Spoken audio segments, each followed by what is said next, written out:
Antoine Semenyo to Manchester United appears to be heating up, with Fabrizio Romano confirming that United have been in contact over the past few days. And who can blame them when Semenyo scored this goal at Old Trafford just this week?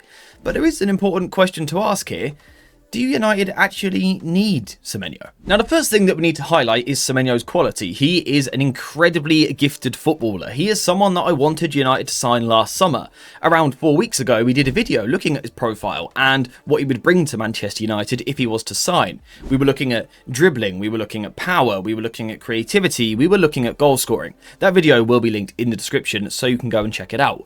Semenyo's quality is indisputable. He is such a good footballer that would improve literally any team in the Premier League. I think he walks into most starting 11s. However, at Manchester United, things are a little bit more complicated for a few different reasons. One of those reasons is because we tend to play in a 3-4-3 formation, which casts questions over where Semenyo would actually play in the team. There's also question marks because we already have two right wingers, so you wouldn't expect Semenyo to play over there, and we also signed Mbeumo, Sesko and Cunha in the summer. So spending big on Semenyo is only worth it if he really fits. Yes, he is a great footballer, but we can't just stack talented players without finding a way to actually get them into the team. So that's what I'm going to try and do. So first things first, could Semenyo actually come to Manchester United and play as a left wing back? This was something that I suggested last summer before United signed Mbeumo. I spoke about Semenyo playing on the left with Amad playing in the right 10. However, so far this season, Amad has made that right wing back spot his own pretty much. So there is a doubt here. Does this really work? Can you really play Semenyo and Amad as your two wing-backs in the Premier League?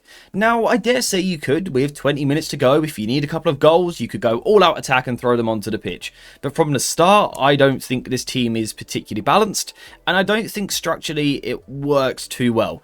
For example, on goal kicks, as the middle centre-back goes inside, the other two drop deeper, we are then used to seeing the wing-backs drop into the first phase to operate as full-backs. Having Amad and Semenyo in those positions there doesn't seem to make too much sense. That's not what you have these guys for. You don't have these two incredible dribbling attacking footballers and use them as fullbacks in the first phase. However, that does not mean that Semenyo at wingback cannot work at all. It just means that it can't work at the same time as Amad playing on the other side. But that's not necessarily a bad thing. Squad depth is one of the most important things at top level football, particularly if United want to be competing in the Champions League or the Europa League next season. You need players that you can bring in and out of the team. So what United could do if they sign Semenyo is pick and choose the games where you want an attacking wing-back, and you can almost play Dalot on the other side to balance things out. So for example, you want to attack down the right, you feel the opposition are weak down this side, you play Amad at wing-back on the right and Dalot on the left to provide some balance. But then the next week you think you can target this side for the opposition, well then perhaps you would bring Amad to the bench and now Semenyo would come into the team. This would improve the squad depth for United. We would have more wing-back options and it would make us more tactically flexible and versatile. For the opposition, it would be more difficult to set up to play against us because you don't know what side we are going to carry our massive attacking threat. Now, if we were to set up like this, with Semenyo playing left wing-back, there's a couple of obvious things that could happen, but the most important thing is the wing threat on both sides. Very often we speak about the fact that United have Mbeumo or Amad, or sometimes both down the right, who are proper wingers who can dribble, they're very quick, they like to run in behind. Down the left, United normally lack that. Playing Semenyo at left wing back would completely change that, and it would also really help Cunha, because as Semenyo was sort of dribbling and providing that wide threat, Cunha could be allowed inside, closer to the centre forward, and still United have attacking balance. I think this would be really useful on the counter-attack. Let's say Manchester United win the ball back in a deep position, you find Bruno Fernandes or Casemiro, they get their head up, and you've got Semenyo and Mbeumo, or Amad, running down the two sides of the pitch. That would be absolutely terrifying. The pure pace and power, but also ruthless nature in the final third that would bring you would be absolutely insane. The only problem is, do we really want to drop Amad? He's been one of our best players so far this season. Taking him out of the team feels harsh. We don't want to take Mbeumo out either because he was our big money signing in the summer, the one who really should immediately elevate the level of this Manchester United team. So I don't think it quite works at wing-back if we're actually trying to keep everybody happy. Okay, so how about if we move Semenyo? We stick to Ruben Amorim's 3-4-3, but rather than playing as a left wing-back, we now bring Semenyo inside into this inside left position. That brings a bit more balance, because we've now got Amad and Dalot at wing-back, a winger and a full-back. So defensively we are covered. We've still got Amad and Mbeumo both on the pitch, and we also get Semenyo into the team. The other thing I like about this though is that Cunha can now go up front, and we've got Cunha and Šeško as striker depth. Now you may say that we signed these two for big money, so they shouldn't be competing for one spot, but that's ultimately what squad depth is. And for Šeško, maybe this would be a good thing. We made the mistake with Rasmus Højlund, using him as our immediate number 9, and the pressure seemed to get to him. He simply wasn't ready. We don't want to do the same with Šeško. It's important that we look after him and we manage him well. Having this sort of system, where it's him or Cunha up front, could be the perfect way to do that. If we want to stretch behind the opposition, Šeško could play, and if we want someone to overload in midfield, then Cunha could come into the team, and Šeško could take that break. In terms of how this works tactically, I think down the left we could see some really nice flexibility, similar to what we've seen from United in recent weeks, where Dalot from left wing back inverts inside, Bruno Fernandes squeezes forward, and now Semenyo moves wider on the left. Now if we look at this as an attacking front 5 for Manchester United in possession, it is absolutely ridiculous. The quality that United have got across the front 5 there is crazy.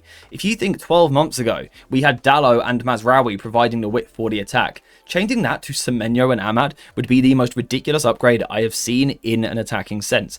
And I think this balance works really nicely. Bruno Fernandes and Dalot could still combine, and we also know that Dalot can overlap, so Semenyo could come inside a little bit more as well. I think in this particular setup what is fun is having Semenyo and Mbeumo both near Cunha, because I think Semenyo and Mbeumo are quite similar in the sense that they both like to run off the ball. They both like to go past the opposition, and they really thrive when they've got large spaces that they can operate in. Combine that with Cunha in particular, who likes to do the opposite. He likes to come towards the ball and play in tight spaces. United could almost end up in a bit of a 3-4-1-2 shape, looking a little bit like this, with Semenyo and Mbeumo both making those runs past the defence. And with the likes of Bruno Fernandes and Casemiro deep with their passing range, having these two, who are both very good finishers, playing on the last line, stretching in behind, could be huge.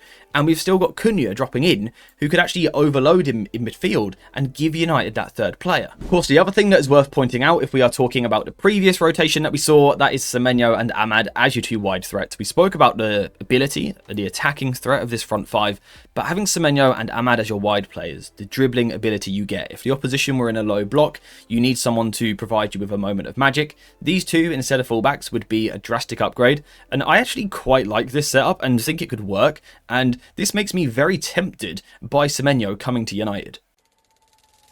Now, a week ago, I would have ended the video there, but recently things have changed because the idea of a 4-4-2 or a 4-3-3 has been brought into play. We saw it late on against Bournemouth, and it does bring up a very different conversation. Signing a left winger like Semenyo and suddenly playing a formation that uses a left winger? Maybe that's what we're trying here. Maybe this is the long-term plan if we were to sign Semenyo, to move to a back 4. Now again, the big questions are really who plays where, who plays high, who plays low. For example, Bruno Fernandes, do you still want him in a double pivot? Really? Maybe not. So perhaps you push him into a front 2 and someone like Kobbie Mainoo comes into midfield. We've got Cunha and Šeško once again competing for the same spot. We've got Xerxes could come into the team, and Mbeumo could go to the right if Amad needed a rest. United again have a lot of squad depth, and for me, that will always be a good thing. This season, it will be a little bit difficult to manage because of the lack of games, but in the future, this is a dream for the manager. And for me personally, I just look across this Manchester United team set up like this, and it feels like Manchester United, and that's something that we've strayed away from over the past decade, really, particularly in terms of success, but also the way that we've played. This feels sort of old, traditional 4-4-2. It can still be fluid, you know, Cunha can still overload in midfield, and we can have 3 players in there. But we've got 2 excellent passers of the ball at the heart of the pitch, players that can make use of the big pitch at Old Trafford with those long passes out wide. We've got incredible pace and trickery and skillful attacking nature out wide, which is fun. It's fun to see United playing in that way. And then we've got 2 goal getters in the final third, 2 players, again with Šeško, who could really provide that output. It feels like proper United. Now, to go into this a little bit more and how I actually think it would work on the pitch, I think we would see something similar to what we saw against Bournemouth, and that would be the left back coming a little bit higher. So Semenyo can provide the width, he can hold the width, he can dribble and he can attack people, because these systems will always be rotational. But also, as the fullback comes higher, Semenyo would get that license to come inside, and I think that's important for him. We know that Semenyo has a lot of shots every single game. He is constantly shooting, and he is a good goal getter off both feet. So at times it does feel like a waste to have him isolated on the touchline. I think it's important to let him inside the pitch, and this system would allow United to do this. I mean, it would almost go back into that 3-2-4-1 shape that we have discussed so many times, and again we get that balance of these three. Two runners around Cunha, two players who can go past the ball and make things happen in that way. Cunha can still overload in midfield. Ahmad and Mbeumo can still combine like we've seen so far this season. That is absolutely something that we can still do. These guys can get close to each other and operate, but Semenyo just gives us that more direct threat. And then in the games where we really want to stretch the opposition, Cunha can come in out of the team and Sesko can go back in. And I think what we can see as we go through all of these systems like this, they don't change that much, despite supposedly changing from a 3-4-3 to a 4-4-2, which once again points out formation isn't the most important thing in football. Whilst formation isn't the most important thing, I think the profiles you've got are, and having someone like Semenyo compared to perhaps a Dallo in your starting 11, I think gives you more freedom with what you want to do with your team, because I think he's capable of going and playing in more different attacking zones. We've seen some options there that United could use. He could play as a left wing back, he could play as a left 10, or he could play as a left midfielder if we were to use a back four. I think Semenyo would give us possibilities. And I've said this so many times recently, being unpredictable is a huge thing for a manager to have at his disposal. To have different threats, different types of threats that he can bring into the action is absolutely huge. And this makes me really tempted by Semenyo. I think he's a fantastic footballer. I don't necessarily feel that a big money left winger is necessarily what we need as number one priority. I would perhaps go for a younger player. But in terms of a market opportunity, someone who does have that release clause that is usable in January, a player that we could bring and you feel he's going to have that immediate impact, I do find it very, very difficult to look past Semenyo. So what I want you guys to do is get in the comments and let me know perhaps why we shouldn't sign him. What are the arguments against him? Is it another attacker that we don't need for now? Is it too much competition? Let me know what you think. Does it only work if we play in a back four? Again, let me know what you think in the comments down below. But apart from that, we are now finished for today's video. So thank you guys very much for watching this one. Hope you have enjoyed it. And as always, I'll see you in the next one.